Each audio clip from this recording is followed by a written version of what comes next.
Hi, welcome back to HardReset.Info channel. In this video, let me show you how to change default browser on your iPhone.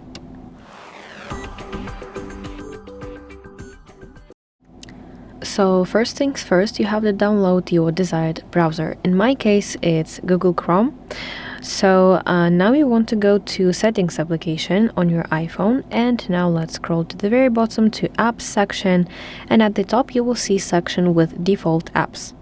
Now we're gonna find section Browser App, and here you will see a list of browsers that are available on your iPhone, and you have to choose your browser.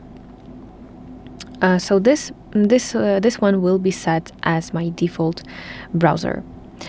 So next time that you tap, for example, link in messages, in mail, etc., it will now open in your newly selected default browser. So that is basically it. Thank you for watching. If you find this video helpful, please like it and subscribe to our channel to see more content like this.